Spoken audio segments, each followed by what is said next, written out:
Morning. नमस्कार दोस्तों, स्वागत है आप सभी का आज के मुख्य समाचार में। तो चलिए जानते हैं दिन भर की 25 बड़ी खबरों को फटाफट अंदाज में। पर आगे बढ़ने से पहले वीडियो को लाइक और चैनल को जरूर सब्सक्राइब करें, साथ में लगे नोटिफिकेशन को ऑन करें। चलिए वीडियो स्टार्ट करते हैं। राजस्थान के मुख्यमंत्री अशोक गहलोत ने सोमवार को जोधपुर की सरदापुर सीट से नामांकन पत्र दाखिल किया था। नामांकन पत्र दाखिल करने के बाद गहलोत ने कहा कि जनता एक बार फिर राज्य में कांग्रेस की सरकार बनाएगी। गहलोत ने कहा कि 5 साल के कार्यकाल के बाद भी उनकी सरकार के खिलाफ किसी तरह की सत्ता विरोधी लहर नहीं है। उल्लेखनीय है कि जोधपुर जिले की सरदापुर सीट को कांग्रेस का गढ़ माना जाता है। इस सीट से 1999 से अशोक गहलोत लगातार जीतते आए हैं। साल 2018 के विधानसभा चुनाव में उन्हें 63% वोट मिले थे। पूर्वांचल के बाहुबली माफिया रहे अतीक अहमद की बेनामी संपत्तियों को खोजकर कुर्क करने और ध्वस्त करने की कार्रवाई लगातार जारी है।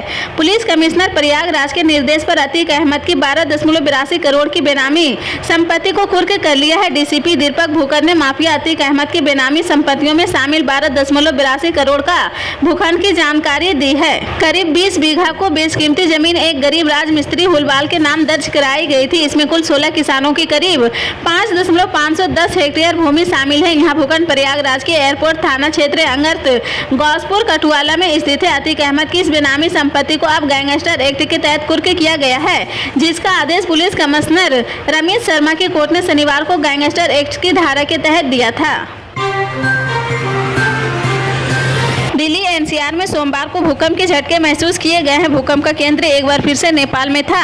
भूकंप 5.6 की तीव्रता वाला था। नेशनल सेंटर फॉर सिस्मोलॉजी के अनुसार नेपाल में सोमवार की शाम 8 बजे रिक्टर पैमाने पर 5.6 तीव्रता का भूकंप आया है। इससे पहले शुक्रवार की रात पूरे उत्तर भारत से लेकर दिल्ली एनसीआर तक भूकंप के तेज झटके महसूस किए गए थे। इस तरह पिछले 4 दिनों में दिल्ली एनसीआर में 2 बार भूकंप के झटके महसूस किए गए हैं। राष्ट्रीय भूकंप विज्ञान केंद्र के अनुसार शुक्रवार को आए भूकंप की तीव्रता रिक्टर पैमाने पर 6.4 मापी गई थी। भूकंप का केंद्र नेपाल में 28.84 डिग्री आशंसा और 82.19 डिग्री देशांतर पर 10 किमी की गहराई पर था। भारतीय क्रिकेटर विराट कोहली ने रविवार को वर्ल्ड कप में साउथ अफ्रीका के खिलाफ सेंचुरी जड़कर मास्टर ब्लास्टर सचिन तेंदुलकर के 49 शतकों के रिकॉर्ड की बराबरी कर ली है, जिससे खुश होकर मुजफ्फरनगर में उनके फैन ने लोगों को मुफ्त चिकन बिरयानी खिलाई है। देखते ही देखते उनकी दुकान के आगे बिरयानी लेने के लिए लोगों की भीड़ इकट्ठा हो गई है। एक तरफ विराट कोहली का जन्मदिन और दूसरी तरफ उनकी सेंचुरी ने उनके फैन की खुशी दोगुनी कर दी है, जिसके बाद उन्होंने अपनी दुकान में फ्री बिरयानी बांटने का ऐलान किया है। दरअसल मुजफ्फरनगर में फेमस मुजफ्फरनगर चिकन बिरयानी की दुकान के मालिक मोहम्मद दानिश रिजवान विराट कोहली के बड़े फैन हैं। विश्व कप में उन्होंने एक नया ऑफर दिया है। मैच में विराट कोहली जितने रन बनाते हैं उतना डिस्काउंट दानिश भी अपने ग्राहकों को देते हैं। साउथ अफ्रीका से हुए मैच में विराट कोहली ने 101 रन बनाए थे। बस इसी तरह विराट कोहली की कामयाबी से दानिश रिजवान भी खुशी से झूम उठे हैं और सभी ग्राहकों को मुफ्त बिरयानी का ऐलान कर दिया है। छत्तीसगढ़ में आज पहले चरण के तहत 20 विधानसभा सीटों के लिए मतदान होगा। इसके बाद 70 सीटों के लिए दूसरे चरण की वोटिंग 17 नवंबर को होगी। इस बार यहां किसानों से जुड़ी योजनाओं की वजह से कांग्रेस का पलड़ा भारी बताया जा रहा, तो बीजेपी भी सत्ता में वापसी का दावा कर रही। किसानों को लुभाने के लिए बीजेपी ने भी कई घोषणाएं की है। राजनीतिक विश्लेषक से मानते हैं कि इस बार यहाँ का मुकाबला काफी दिलचस्प हो गया है। बीजेपी ने यहाँ सीएम फेज का ऐलान भी नहीं किया है। पार्टी प्रधानमंत्री नरेंद्र मोदी के चेहरे पर जनता के बीच जाकर वोट मांग रहे पीएम नरेंद्र मोदी यहाँ कई जनसभाएं कर चुके हैं। दोनों ही पार्टियां ने जनता से कई वादे किए हैं। आइए देखते हैं क्या कांग्रेस का गारंटी कार्ड और क्या पीएम मोदी की गारंटी कार्ड है। कांग्रेस ने धान की खरीदी के लिए 21 क्विंटल एकड़ का वादा किया है।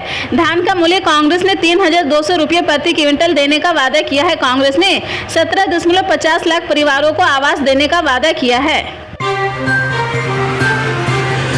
प्रधानमंत्री नरेंद्र मोदी ने ऐलान किया है कि गरीबों के लिए मुफ्त राशन योजना अगले 5 साल तक जारी रहेगी। 80 करोड़ गरीब और जरूरतमंद लोगों की मुफ्त मोटा अनाज मिलता रहेगा। 5 राज्यों में होने वाले चुनाव से पहले पीएम ने इसकी घोषणा की है। गौरतलब है कि अगले साल लोकसभा के चुनाव भी होने वाले हैं। उम्मीद की जा रही है कि केंद्र के इस फैसले से बीजेपी को राजनीतिक तौर पर लाभ मिलेगा। कोरोना के दौरान सरकार की तरफ से इस योजना की शुरुआत हुई थी। लॉकडाउन की वजह से हजारों लाखों फैक्ट्री बंद हो गई थी, जिसके बाद सरकार की तरफ से लोगों को राहत देने के लिए इसकी शुरुआत की गई थी। लोगों के भूखे मरने की नौबत आ गई थी। सरकारी आंकड़ों के अनुसार 2 लाख करोड़ इस योजना पर खर्च आता है। सारा खर्च केंद्र सरकार की तरफ से दिया जाता है। राज्य सरकार का काम केवल वितरण है। इसे दुनिया का सबसे बड़ा खाद्यान्न सुरक्षा कार्यक्रम माना जाता है। प्रधानमंत्री गरीब कल्याण अन्न योजना इसका नाम सरकार की तरफ से रखा गया है। छत्तीसगढ़ विधानसभा चुनाव के बीच महादेव वेटिंग ऐप का मामला जमकर उछल रहा है। इस केस में प्रवर्तन निदेशालय ने सीएम भूपेश बघेल को लेकर बड़ा दाव किया है। ईडी ने कहा कि महादेव वेटिंग ऐप के प्रमोटर ने भूपेश बघेल को 508 करोड़ रुपए दिए हैं। ईडी के इन आरोपों पर अब सीएम बघेल की प्रतिक्रिया देते हुए बीजेपी पर निशाना साधा है। रायपुर में मीडिया से बात करते हुए जब मुख्यमंत्री भूपेश बघेल से ईडी के आरोपों पर सवाल किया तो उन्होंने कहा कि 17 नवंबर तक सब लोग इसका सजा ले, इससे कोई असर नहीं पड़ेगा। बघेल ने कहा कि मैं कह रहा हूं कि बीजेपी खुद चुनाव नहीं लड़ रही, वो ईडी और आईटी के जरिए से चुनाव लड़ रहे हैं। बीजेपी हर हमला करते हुए छत्तीसगढ़ के सीएम ने कहा कि 17 नवंबर तक ऐसी ही कहानी आती रहेगी, कभी कोई नाम आएगा, कभी कुछ आएगा। बीजेपी को पता है कि वो हार रही है, इनको अपने आकाओं के लिए छत्तीसगढ़ की खदानें चाहिए। मैं हर बार कह रहा हूँ कि बीजेपी खुद चुनाव नहीं लड़ रही, वे ईडी और आईटी के जरिए चुनाव लड़ रहे हैं। 22 जनवरी को अयोध्या में नवनिर्मित राम मंदिर में भगवान राम की प्राण प्रतिष्ठा की जाएगी। जैसे जैसे 22 जनवरी की तारीख नजदीक आती जा रही, राम मंदिर के स्वरूप के बारे में जानकारी सामने आ रही। मंदिर के बारे में अब तक जो जानकारी मिली है उससे उसकी भयावहता का अंदाजा सहज लगाया जा सकता है। मंदिर के परंपरागत नागर शैली में निर्मित किया जा रहा। पूर्व से पश्चिम इसकी लंबाई 380 फीट है, जबकि चौड़ाई 250 फीट है और ऊंचाई 161 फीट है। मंदिर को 3 मंजिला बनाया रहा है। प्रत्येक मंजिल की ऊंचाई 20 फीट है। भूतल गर्भगृह यानी ग्राउंड फ्लोर का गर्भगृह में श्री राम के बाल रूप को विराजित किया जाएगा, जबकि प्रथम तल के गर्भगृह में श्री राम दरबार विराजित किया जाएगा। मंदिर में कुल 392 खंबे हैं और 44 दरवाजे होंगे। खंबे और दीवारों में देवी देवताओं और देवागंत की मूर्तियां लगी रहेगी। एमपी के धार जिले में प्रियंका गांधी ने चुनावी सभा को संबोधित किया है। प्रियंका गांधी ने आदिवासियों योद्धाओं को नमन करते हुए भाषण की शुरुआत की है। उन्होंने कहा कि यह पूज्य संत कमलदास जी की धरती है, यहाँ आकर मुझे बहुत गर्व हो रहा। सबसे ज्यादा गर्व मुझे बस इस बात को लेकर है कि आपकी धरती है, आपके पूर्वजों ने आजादी की लड़ाई लड़ी है। मैं इंदिरा गांधी की पोती हूँ। इसके बाद भीड़ ताली बजाने लगी तो प्रियंका गांधी ने कहा कि इसमें ताली बजाने की कोई जरूरत नहीं है। प्रियंका गांधी ने कहा कि पहले बड़ी बड़ी कंपनियों से नौकरियां निकल कर आती थी, ऐसी कंपनियों से आपने नौकरी मिलती थी। प्रियंका गांधी ने कहा कि आज आप बड़े बड़े उद्योगपतियों के नाम जानते होंगे, गौतम अडानी के बारे में आप जानते होंगे कि वह क्या बनाते हैं। इसके बाद भीड़ से जवाब आया है कि बेवकूफ बनाते हैं। इस पर प्रियंका गांधी हंस पड़ी है। सरकारी कंपनियों को उनके पास सौंप दिया गया है। प्रियंका गांधी ने कहा कि जीएसटी की वजह से महंगाई बढ़ रही।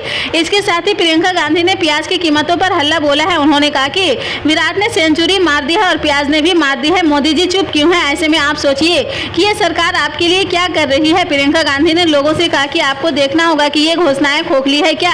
अगर पुरानी पेंशन देने के लिए पैसे नहीं है तो उद्योगपतियों के पैसे क्यों माफ कर रहे हैं। प्रियंका ने कहा कि यहाँ से पलायन करने वाले लोगों से पूछना चाहिए कि कांग्रेस की सरकारें क्या कर रही है। इसी तरह की पल पल के अपडेट जानने के लिए जुड़े रहे हमारे न्यूज इंडिया के साथ। मिलते हैं अगली बड़ी खबर में, तब तक के लिए जय हिंद।